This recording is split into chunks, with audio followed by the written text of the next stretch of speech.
Well, hello everyone, and welcome to the Crossover Deep Dive. Today, I'm so delighted to be speaking with Natasha Hardy. Hello.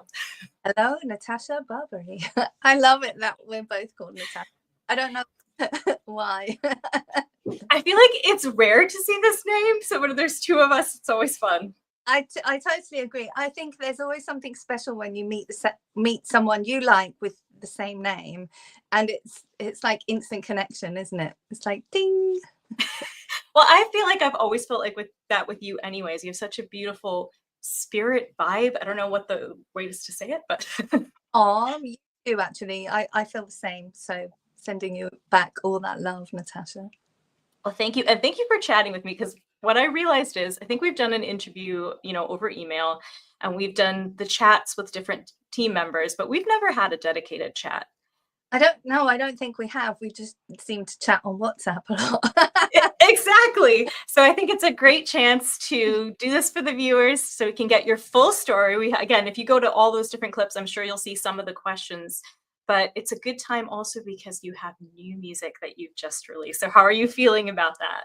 I'm feeling a little bit relieved, to be honest with you. I Yeah. think what happens when you release music, there's such a build up, and then all of a sudden on release day, that's it. Your baby is kind of out there in the world, and it's kind of like, oh, what do I do now, kind of thing. And so the relief is palpable, I think. But yeah, I feel really happy because obviously, well, if you don't know already, my new single Hallelujah made it into the iTunes classical chart, and Amazing. got up to number 10. So I was really, really super happy about that. It was a little bit unexpected as well, which made it even sweeter. And I think what for me is the most wonderful thing is reading people's comments and reading emails and messages that people have sent me saying such lovely things, not just about the music and how it sounds, but how they have felt when they've heard it. And that is always, for me, the most important thing, is to really touch hearts and souls and to provide uplifting warmth, comfort, soothing energy to anyone that kind of needs that through music. So yeah. And can I just point out, I mean, top 10 in iTunes, that's really good for an indie artist. I think we get so much all the time hearing the top pop stars is like, oh, they've shot to number one, of course. But as an indie artist, that means that people are really rooting for you. They're loving what you're doing. Yeah, I mean, it's amazing. I mean, if you follow me on social media, you can see I've been going absolutely crazy mad for the last month trying to get this like the promo campaign for the song. So I think what it means to me when I see something like this is that I have got the support, and it makes me feel, really blessed and really excited about the new music that's going to come out in the future as well. And music is there to soothe us, but it's there to heal us and just transport us to somewhere else where we don't actually have to think about the mundane day-to-day things, just for those 3 to 5 minutes for that particular song. And I think that's what this song really does, and it's very special. It's very special. Can you tell us, Hallelujah, obviously it's, I think a much loved song, but do you remember the first time you connected with it and you said, okay, I gotta cover this piece? Well, I think it was actually a gradual thing, because I had decided to record some cover songs after my father passed away. I didn't really feel like writing any music at the time, and I knew that I wanted to do something creative. but there wasn't a hard and fast rule of what song I was going to pick. But Hallelujah seemed to come up because it just had all of the themes that I kind of was feeling at the time. You know, the heartache, the wondering why, you know, questioning things spiritually, trying to find myself emotionally, trying to find some kind of redemption for feelings that I had at the time. And it felt like this song just kind of came into the ether. And the more I realized how much I like this song, then I just thought, you know what, this is the song that I need to cover. And yeah, so I think it was a gradual process. I've heard many renditions of the song, but as I did some research and I was trying to find different renditions and listening to them, I actually couldn't find one that I really loved. I couldn't find one that I really loved, of, you know, how I wanted it to sound, and, you know, hearing violin and piano and a more orchestral classical sound. And so I thought, well, this is what I have to do. So hopefully I've done it. Well, definitely. But that's interesting when you said you're listening to the piece and you've heard it, but then you hear it in your mind how you want it to be. So how does that process kind of work for you? Do you immediately bring people in, or you kind of make a draft yourself? How do you bring that vision to life? So basically, I work with my good friend and accompanist Stefano Marzani, who's an amazing pianist. Now, I can play a little bit of piano, but I can't. I'm not a performer of a piano, on a piano, should I say. So I actually asked him to just arrange the piano part for me. And I said to him, I want it to sound really simple, but, you know, very ethereal, kind of in the style of In Too Deep from my debut album, but still true to the original arrangement. And so we worked out, you know, some of the little nuances. And then after I had kind of gone through that with him, and I had also, you know, because Hallelujah is such a long song, you know, that I think there's about 12 or 13 different verses that you could actually sing, and I kind of got it down to the 3 main ones. And I knew that I kind of wanted there to be, you know, this kind of climax at the end. And once I had done a rough vocal with the piano, I actually got in touch with Peter Renfrey, who's an amazing producer in the States. And I told him my vision of what I could hear, and I said I want it to sound classical but still simple, with just enough orchestration so it still feels full. And and the more I spoke to him and the more we worked together, we came up with the ideas of having harpist, and he introduced me to a wonderful harpist at the time, Karen Ballew, who was over at the States. And remember, this was all during COVID, so, you know, this was all done remotely. And he actually got her into the studio, because he had a big studio, and there was, you know, it was all like had the plexiglass between him and her, so it was fine. And she actually came up with her piano, her harp arrangement. And he also introduced me to a wonderful violinist called Michel Gazish. And he's actually a folk violinist, and he played the violin in more of a folky kind of arrangement. And because, you know, I was working with Ren in America, I felt there still should be some kind of little Americana influence. And so in the breakdown, you might be able to hear a little bit of kind of I would say, a Crystal Gale bluesy type of piano part.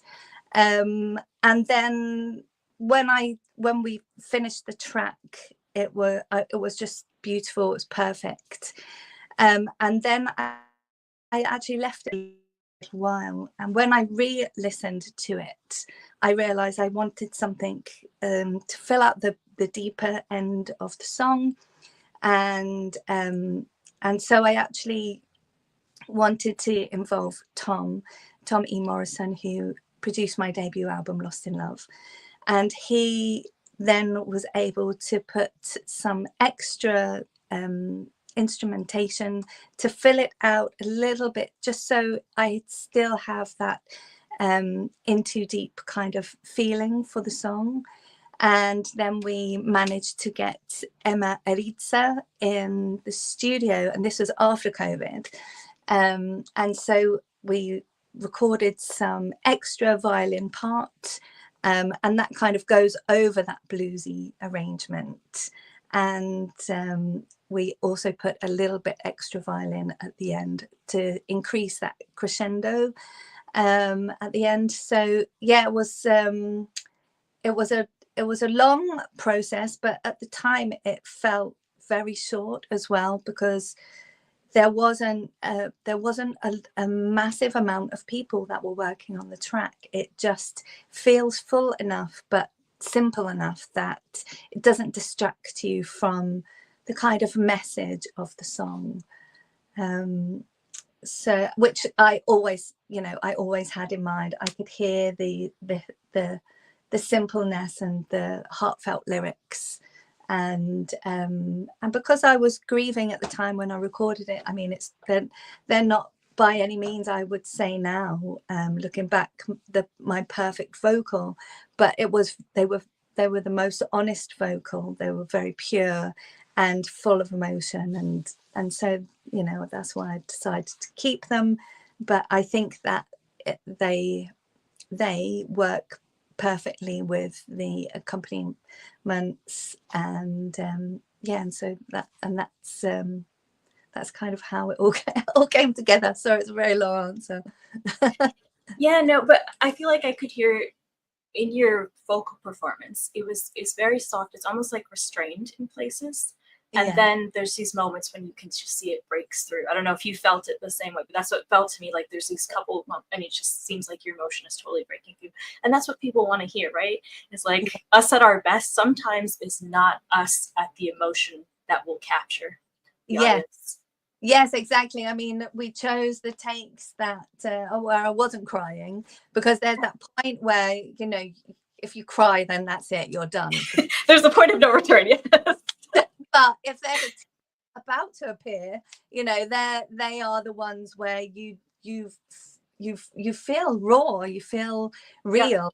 And as an artist, I feel like I'm a channel. I'm just trying to channel pure energy through my vocal cords, and try to reach as many people as I can with the emotion that I'm feeling. And so I'm glad that you noticed that. And I wanted the gentle vocal. I wanted to make sure that there was kind of like a beginning, a middle, and an end with regard to the vocal, because the whole song is a journey. I feel like when you listen to Hallelujah, it is a transformative song because it covers so many areas. It covers the themes of spirituality, it covers the themes of sexuality, it covers the themes of redemption and hope.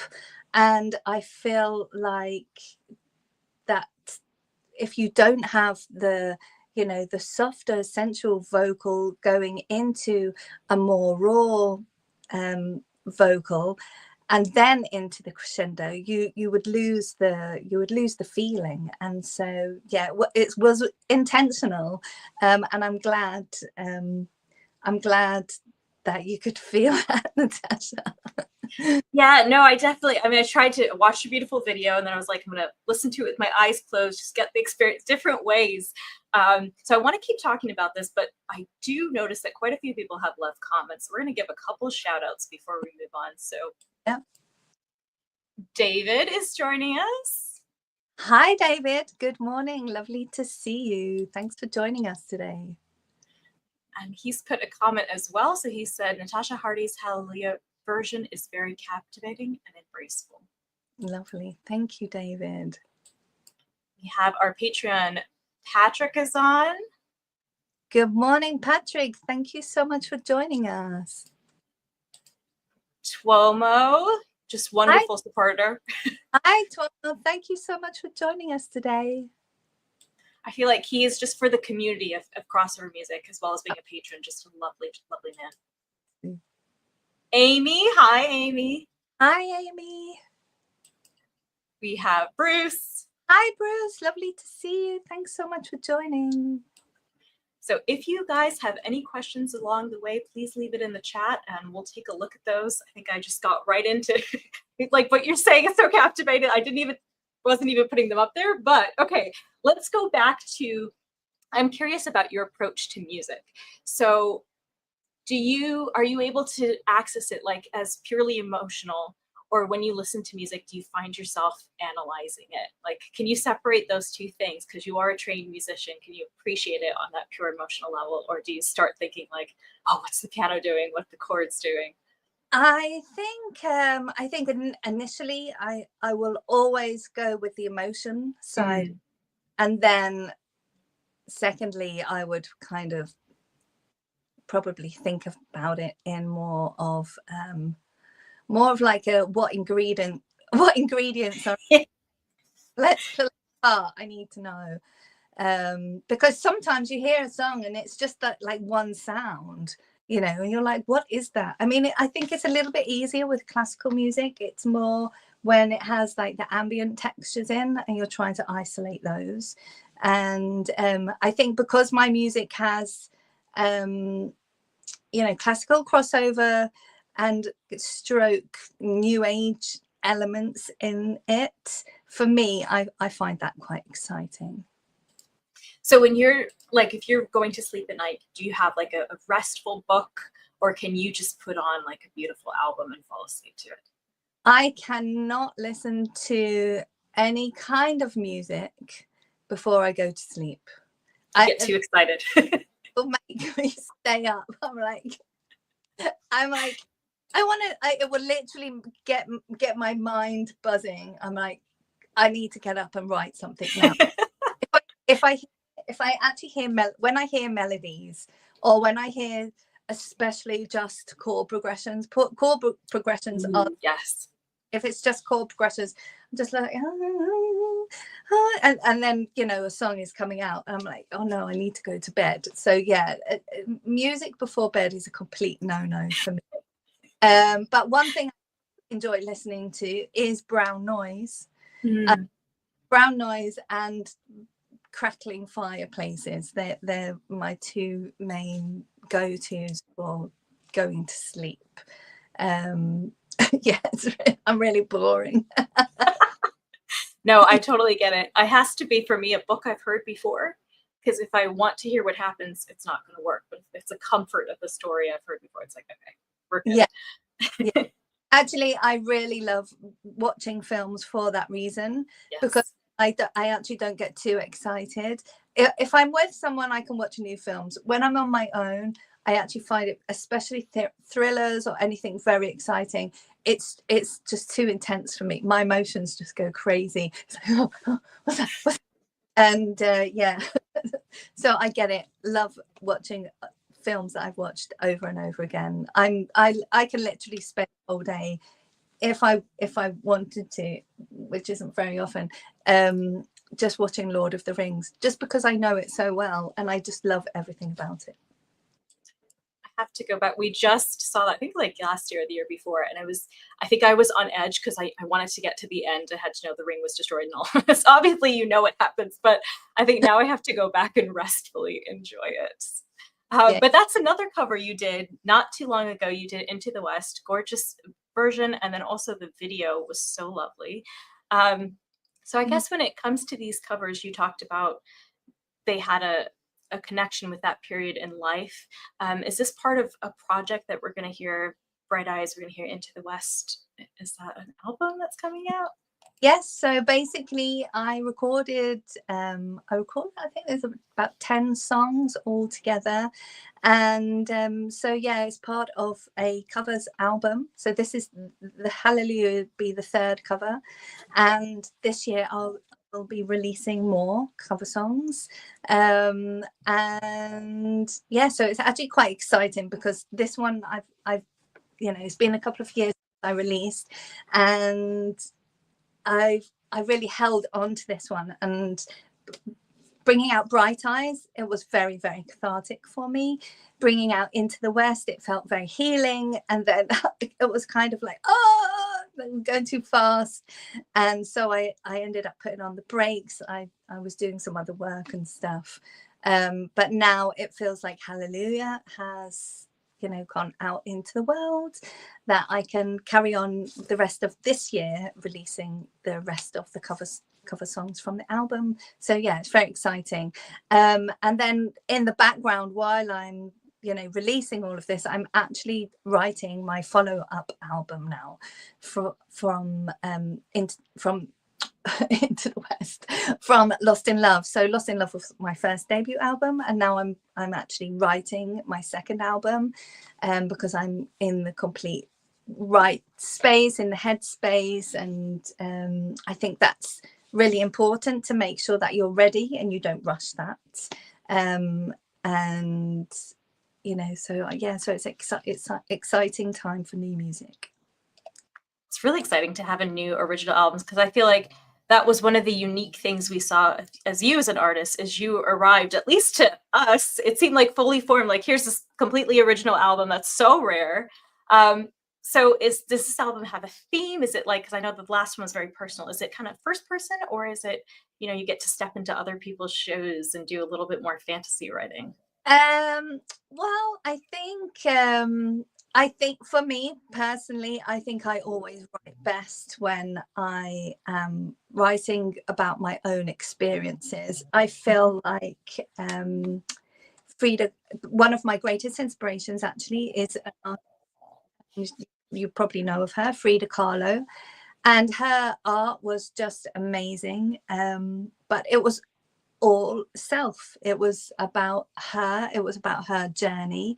And I think that was what was so captivating about her as an artist, is she just let it all she let it all out. She let it on the line.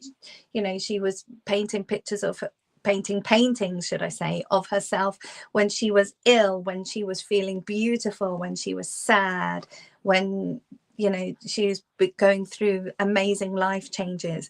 And I feel kind of the same with the songs that I write. I feel like I want them to be I want them to be real, because I think why Frida really touched all our hearts is because we can actually see ourselves in her. And I feel like, as an artist, that is what my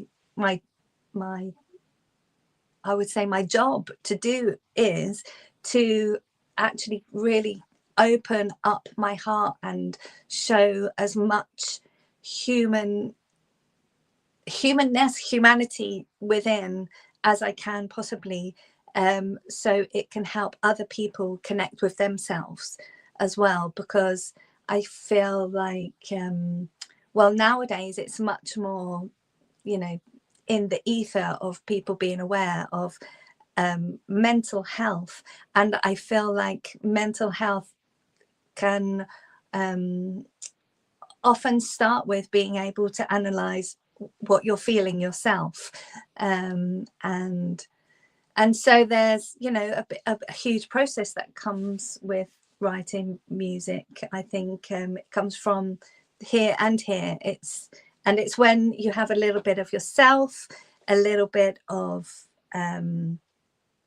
your clarity of thought, and then there's that final part of the fantasy, the sprinkling of the fantasy element.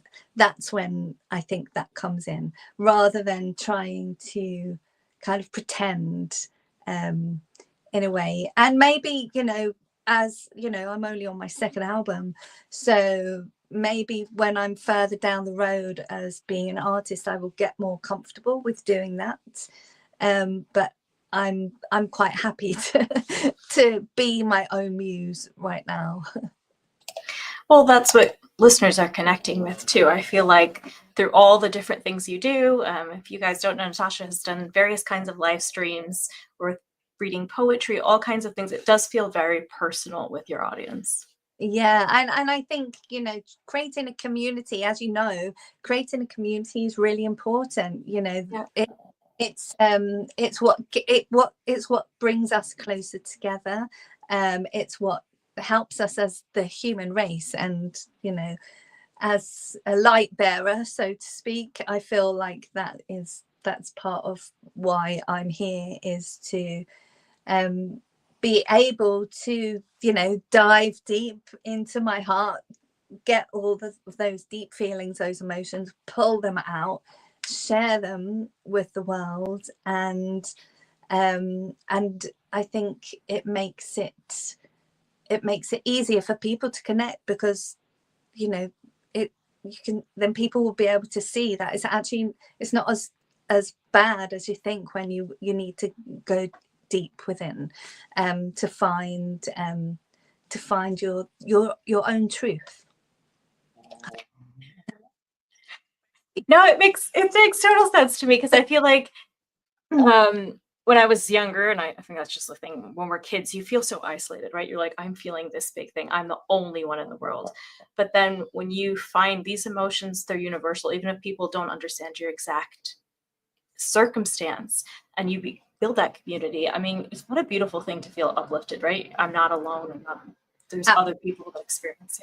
Yeah, absolutely. And I'm the same, you know, whenever I hear you know, I'm terrible actually, because it could be an advert on TV and you know, I'm just bawling my eyes out. Yeah. It's just a Christmas ad. And but I'm gone because it's touched me, and that's the whole point, isn't it? Yeah, I think the older that I get, you'll just hear the swell in the music, and I'm just, it's terrible.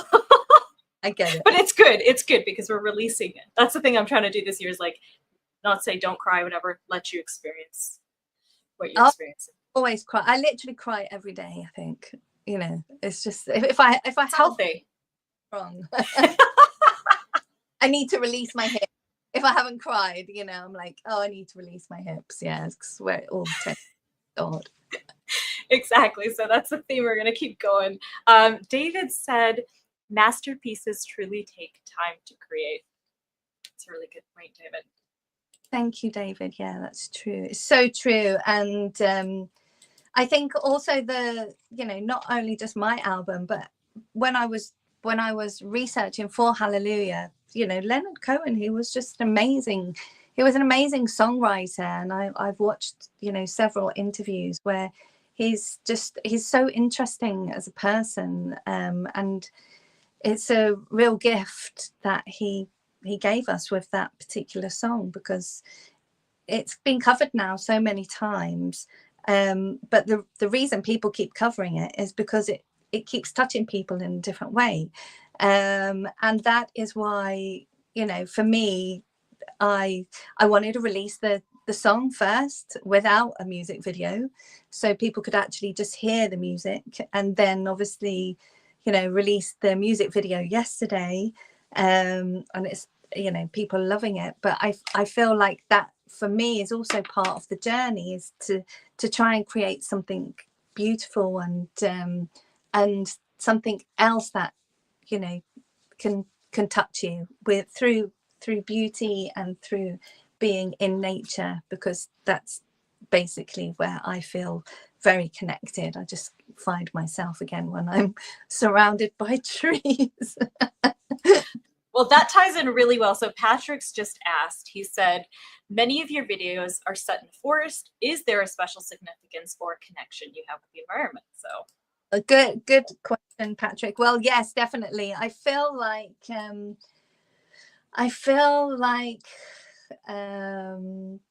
it's such a long answer I'm going to give.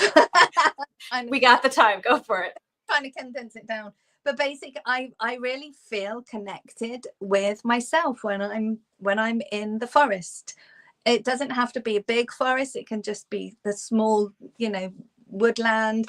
And it doesn't even have to be just the forest. It can be anywhere where it's just pure nature, where you can hear the sounds of nature, where there's fresh air, where you can feel a sense of expansion, where you feel, at one with the universe, where I can, if I have time and if the ground is not too dirty, that I can literally take my shoes off or boots off or trainers off or whatever I'm wearing and just ground myself on the earth or the moss or the grass or whatever it is. And I just feel very, I feel like how I should as a human. I think it's like going and pressing a reset button, which maybe I need to take my computer down to the forest because I could get it to reset.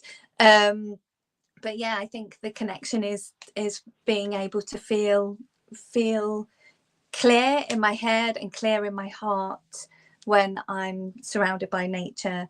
And I think the forests in, my music videos, they just feel like I'm safe. I'm surrounded by the energy of nature, which I feel is really, really important. And if anyone has not ever taken your shoes off in the forest, I guarantee you, when you walk barefoot on some moss or some grass, it just, you're like, it's like, nature's battery charger.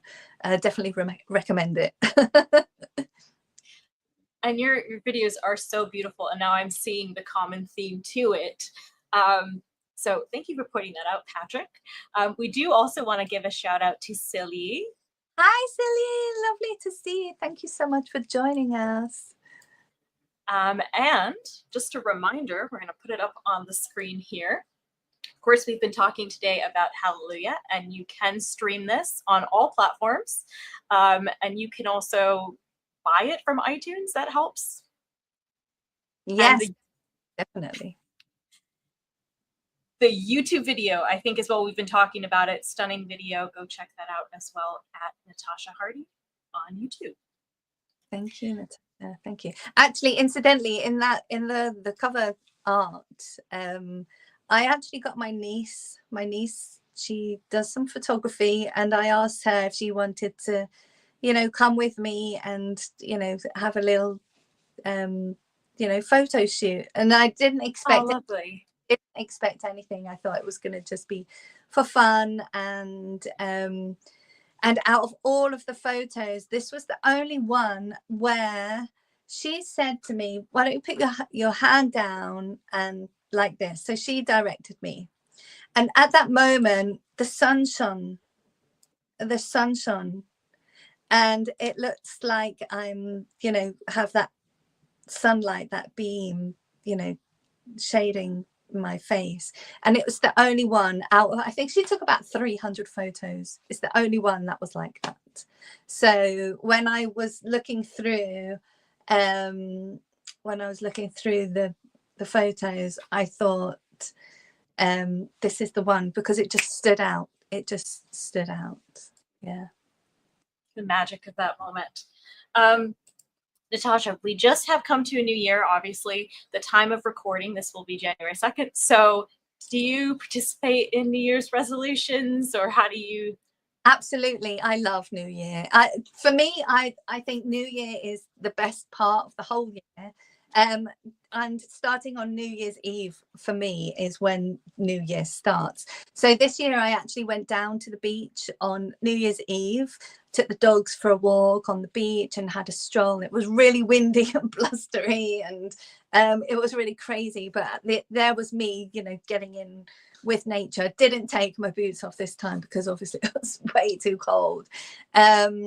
But I took the dogs for a walk on the beach, and then, dragged my husband out at about 10 minutes to midnight and walked down to the beach again, had a glass of champagne. So I could see the sea. I could be with elements. So I could see the sky full of stars. I could be on the beach. It was actually a pebble beach where I was, and then I could see the ocean. I mean, it was really rough. It was a little bit scary, but he was with me. He was with the dogs, and in my mind, I'm already in, you know, in full speed ahead, because January feels like a very, you know, a time to renew and to, you know, go forward with new plans for the year. So with regard to kind of New Year's resolutions, I think because there has been such a little bit of a hiatus with the releases, it is now exciting for me, because I do feel like the energy has changed for me, and so new music will just continue to come out now, and I feel like it's it ends up seeping into all parts of your life when you start feeling this new energy. And so I actually have a health and beauty channel that I don't use very much, and it was always one of my intentions to share more of kind of my lifestyle, because I am actually very health conscious. And I have so many videos on my phone. I'm like, oh, I will share that at some point. I will share that at some point. And so one of my New Year's resolutions actually is to share more of not just the music BTS and, you know, what's here in this, you know, small studio, but actually the other stuff that goes on. You know, how I eat, how I look after my health, you know, how I look after my mental health, physically, emotionally, how I get to look like this, you know, all the things that, you know, I just, you know, kind of take for granted that are just part of my job. But I feel like I'd like to share those moments too. So I think that's kind of part of my New Year's resolution, is to let people even more behind the closed doors, so to speak.